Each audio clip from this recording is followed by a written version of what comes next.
Ada Mas Agus Sumaryanto.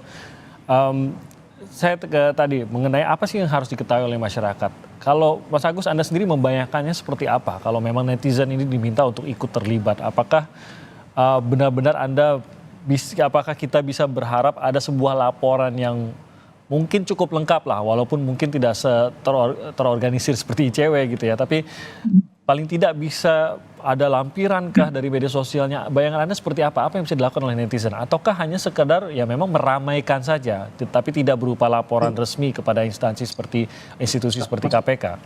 Ya, kalau menurut saya memang sementara ini karena memang netizen itu kan tidak terorganisir dengan sebuah organisasi dan lain-lain, tapi inisiatif mereka luar biasa gitu ya. Dan pada titik tertentu ya menurut saya cukup misalnya menyampaikan kalau mereka menemukan ada informasi karena aksesibilitas terhadap LHKPN itu sekarang online ya bisa dilihat kan mereka juga bisa melihat misalnya mungkin ada koleganya, tetangganya atau saudara jauh mungkin atau siapapun yang dia kenal gitu melihat misalnya laporan kekayaannya kok cuma seperti ini gitu ya. Padahal dia sering datang ke suatu tempat dan dia tahu bahwa itu sepertinya miliknya gitu. Nah, dari hal-hal yang seperti itu kan bisa bisa membantu aparat penegak hukum sebenarnya yang kesulitan untuk menelusuri di mana aset-aset yang dimiliki oleh seseorang yang tidak melaporkan misalnya. Nah, seringkali juga dari pernyataan atau data yang ada disampaikan kan suka menimbulkan kecurigaan kita. Kayak misalnya Pak Darmanto atau Kepala Bea Cukai ya. Ya. Ada dia punya harta kekayaan 15 miliar, 15 miliar. Kemudian hutangnya ada 9 miliar. Kenapa kemudian kok hutangnya tidak dibayarkan aja ya? Tinggal 6 miliar gitu. Kekayaannya kenapa kemudian seperti dalam tanda kutip dipelihara hutangnya? Timbulkan kecurigaan kenapa hutangnya tidak segera dibayar. Kalau saya membandingkan misalnya beberapa kasus dulu itu seringkali korporasi itu sengaja memelihara hutang karena hutang itu kan dijadikan salah satu komponen untuk mengurangi Pajak ya. pajak gitu ya. Jadi eh, jangan-jangan itu tujuannya gitu. Sehingga dengan hutang yang tidak dibayar justru ditingkatkan jumlahnya itu mengurangi PPh yang dia harus bayarkan kepada negara. Ini kan bagian dari strategi. Iya. Nah, menurut saya harus ditelusuri itu. Kenapa kemudian jadi tantangan tentu buat aparat penegak hukum dan petugas pajak, pemeriksa pajak itu tahu betul. Karena kemudian tahun 2017 atau 2018 seingat saya Menteri Keuangan itu sudah mengeluarkan sebuah aturan untuk membatasi jumlah hutang yang dimiliki oleh korporasi atau aset karena lagi-lagi pajak semakin tinggi pendapatan kita kan sekarang pajaknya juga semakin besar. Nah, itu yang menurut saya juga beberapa hal bisa kita kita lihat gitu sebagai indikator kenapa kemudian netizen masyarakat harus curiga terhadap informasi yang ada di LHKPN. Dan itu harus disampaikan secara resmi kah menurut Anda atau bagaimana? Atau jangan-jangan ke ICW aja, ICW kayaknya lebih mampu untuk menampung itu sebelum sampai ke Ya, KPK. menurut saya saat ini kanal-kanal online itu ada, bisa ke ICW, bisa ke KPK langsung gitu ya, karena kanal pengaduan itu secara online dan anonim gitu, bisa disampaikan anonim gitu ya. Tapi pada titik tertentu kalau kemudian laporannya itu bagus, berkualitas, bisa dipertanggungjawabkan, pastinya itu akan dikonfirmasi pelapornya, karena ya kalau tidak bisa dikonfirmasi kan sulit dianggapnya nanti hoax dan lain-lain gitu ya. Nah, Bang Saud, Kami di ICW sangat terbuka tentu kalau ada laporan dari masyarakat. oke, nah jadi saya khawatirnya masyarakat mau ke KPK tapi takut bukti saya itu nggak terlalu banyak gitu. Tapi jadi mungkin ke ICW pun bisa dibantu lah gitu sebelum menyampaikan ke KPK, itu bayangan saya seperti itu. Dan tadi Mas Agus menyatakan sangat terbuka juga kalau memang mau diarahkan begitu ya agar bisa lebih lengkap laporannya. Saya ke Bang Saud. Sebenarnya kan pelaporan anonim ini bukan suatu yang baru juga gitu di KPK. KPK di eranya Bang Saud pun sudah membuka kesempatan tersebut siapapun lah. Kalau sekarang kita menyorotnya sebagai netizen, padahal kan sebenarnya bukan hanya netizen, siapapun warga negara Indonesia kalau mau melaporkan kan secara anonim juga bisa anonimus lah ya, dan tidak terungkap namanya itu juga bisa kepada KPK.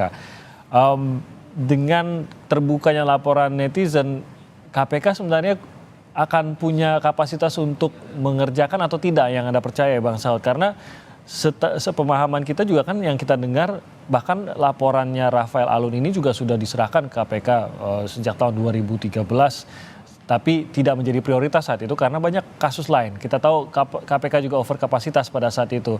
Apakah akan efektif juga kalau memang akhirnya netizen hanya melaporkan walaupun hanya sekedar mencurigai, kok orang ini kelihatan kaya ya, padahal seharusnya gajinya nggak segitu, gitu Bang Saud? Ya begini Timothy, yang penting itu mindset kita. Oke, LHKPN itu instrumennya pencegahan.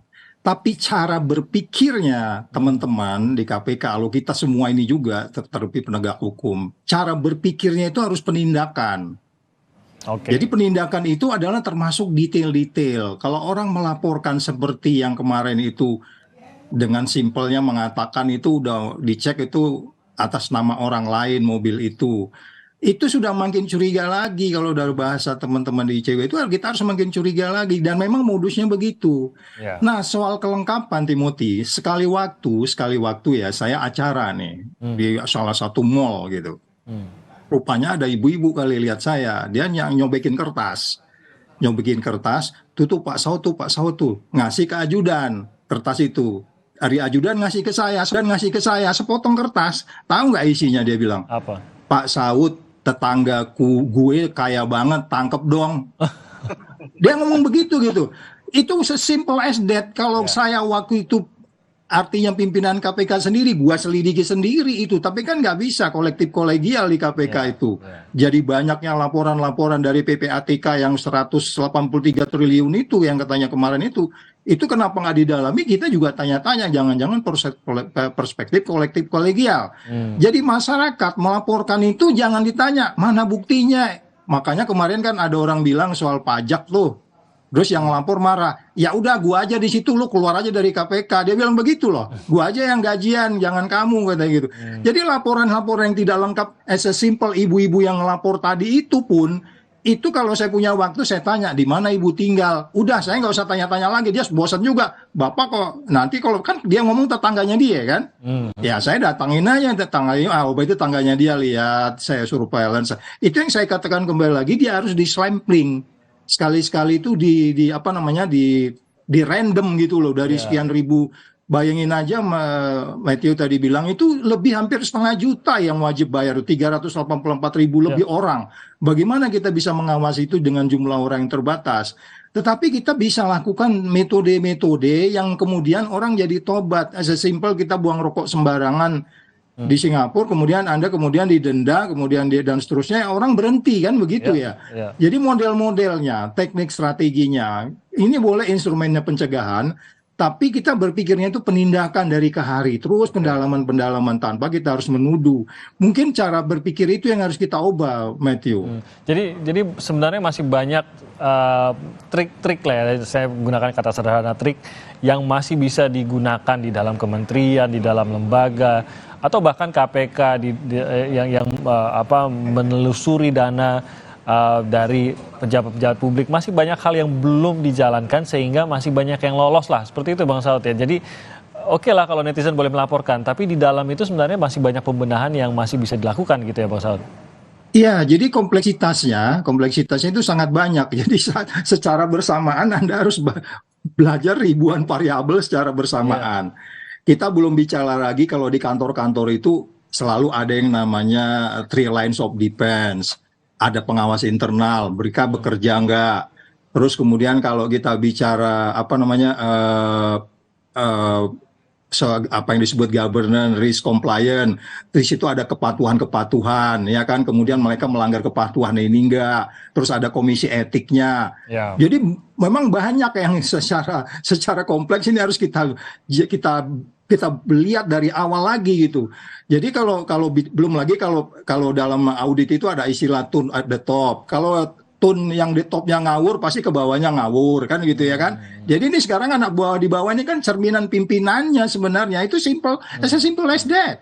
Iya, jadi coba kalau bilang, kamu ya mulai besok kalau kayak gini gue berhentiin loh, pasti dia berhenti. Tapi kalau ngomongnya hanya tune at the top yang nggak jelas gitu ya rakyatnya ya begitu terus, maksudnya pegawainya begitu. Jadi yang tadi Timothy katakan, ada memang kompleksiti yang kita harus sama-sama sesuai dengan tempat kita masing-masing. Ya. Sebagai pimpinan, sebagai teman satu kantor, semuanya itu harus body to body system, ngecek begitu ya. Oke, tadi udah benar Mas Enda dengan dengan medianya, tetangga kita dorong untuk mereka bikin laporan. Tetapi nggak mungkin kita selengkap LHKPN atau selengkap PPATK punya laporan. Iya kan? Jadi jangan dijadikan alasan laporan lu nggak lengkap nih, dalamin lagi dong. Lah itu tadi, lu digaji bukan gua, gimana? Itu tanggung jawab yang masyarakat juga inginkan. Jadi pada saat masyarakat diminta tanggung jawab, ya diminta terlibat lah ya. Tapi yes. dituntut tanggung jawab yang lebih tinggi kepada aparatnya tentu saja. Gitu. Yes, karena itu masyarakat poinnya. tidak mungkin menindak. Itu poinnya. Oke, nah tadi seperti digambarkan tadi, ya kalau tidak lengkap bagaimana dan lain-lain.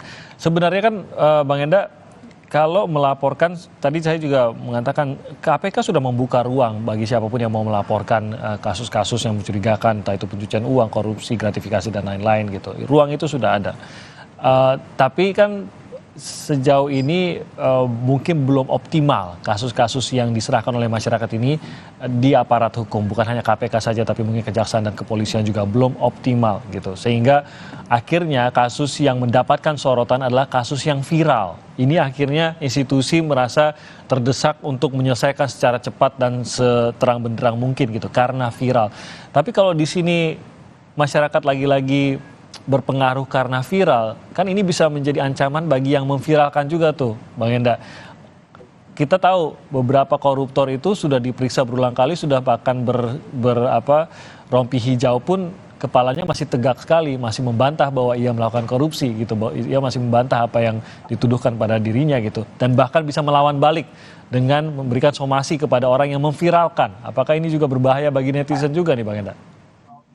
Ya, memang selalu ada ancaman itu ya, terutama sebenarnya di daerah gitu ya. Seringkali juga ada banyak laporan, walaupun kadang-kadang memang cara penyampaiannya tidak santun misalnya, walaupun kadang emosional misalnya ya, justru malah itu yang dipermasalahkan dan orangnya malah justru jadi kena kasus hukum gitu. Yeah. Secara umum memang masyarakat ini kan bukan pekerjaan hariannya untuk memeriksa kekayaan misalnya gitu ya, untuk melaporkan gitu ya. Tapi yang menarik adalah memang karena jumlah masyarakatnya juga banyak dari berbagai profesi, mungkin ada yang ahli pasar saham misalnya, ada yang ahli keuangan, ada yang ahli bisa baca data. Saya rasa memang kontribusi ini tidak bisa, karena memang bukan pekerjaan hariannya, tidak secara profesional melakukan itu, maka tidak bisa juga diharapkan secara jadi semacam organisasi yang secara khusus melakukan pemantauan itu gitu. Yeah. Tapi kontribusi masyarakat tadi saya rasa tetap perlu diperhatikan gitu ya, dan tetap ada value-nya, walaupun mungkin balik lagi nih tadi ya yang diucapkan bahwa memang ada ancaman itu ya, tapi kalau di zaman sekarang juga masyarakatnya juga makin pinter nih Tim, karena ada berbagai cara juga untuk kemudian misalnya melemparkan sesuatu tanpa dia harus kelihatan siapa yang informasinya dari mana gitu ya, sehingga untuk melindungi diri juga masyarakatnya makin pinter supaya kemudian tidak kena serangan balik misalnya, itu bisa jadi satu cara. Tapi balik lagi, kalau mungkin saya mencermati juga bahwa ini pun sebenarnya tentu bukan sebuah sistem yang sempurna ya, karena bisa jadi juga menjadi alat fitnah misalnya gitu ya. Yeah. Informasi yang beredar di media sosial bisa tiba-tiba memunculkan sesuatu padahal, dan kemudian orang sudah membuli, sudah memberi sanksi sosial misalnya gitu, tapi sebenarnya kejadian sebenarnya tidak seperti itu. Itu juga sering kali terjadi. Nah, jadi memang waktu akan membuktikan, lalu kemudian juga biasanya pendalaman informasi, dan kadang-kadang ini dilakukan juga oleh teman-teman di media sosial juga gitu ya, mencari informasi lebih dalam. Ternyata berbalik nih perspektifnya, karena yang dilaporkan di awal tidak seperti yang dipikirkan selama ini. Jadi memang karena memang bukan pekerjaan profesionalnya ya, netizen ini ya banyak sifatnya juga, kadang-kadang julid, kan? Tahu kadang-kadang ini ya. Tapi inilah mungkin keberadaan teknologi digital dan media sosial inilah yang kemudian kita jadi punya banyak mata nih. Setiap orang punya handphone, bisa melaporkan, semua orang bisa menganalisa data. Tapi memang tetap harus ditindaklanjuti. Jadi saya setuju banget sama Bang Sao tuh. Memang penindakannya ini ujungnya yang harus terjadi, dan itu yang juga diharapkan sama masyarakat sebenarnya. Iya, dan ya harus kompak, itu mungkin salah satu kuncinya ya Bang Enda ya. Kalau netizen tidak kompak, disitulah akhirnya kalah begitu. Tapi begitu bergerak, kita lihat institusi apapun di negeri ini pasti akan mempertimbangkan suara dari netizen tersebut. Jadi jangan-jangan nih, ya Bang Saud, jangan-jangan bukan berharap netizen untuk melaporkan ke KPK, tapi KPK bilang aja ke netizen, ini ada kasus ini, tolong bantu gua ramein dong, biar KPK tuh punya support gitu loh. Jadi masyarakat mendorong, pokoknya KPK atau kejaksaan atau kepolisian yang lagi usut kasus besar, jangan berani ganggu karena netizen ada di belakang mereka. Jangan-jangan itu yang lebih dibutuhkan, Bang Saud. Ya, memang sebenarnya situasinya kan yang saya bilang tadi, sekarang itu wisdom crowd itu udah muncul. Ya kan, pokoknya Anda sebagai crowd kalau nggak wisdom pasti Anda tersingkir gitu. Ya kan, jadi sekarang itu orang itu udah mulai bijaksana sama-sama menggunakan teknologi. Persoalannya adalah feedbacknya tadi lagi ya. Jadi saya khawatir nanti kita teknologi berganti.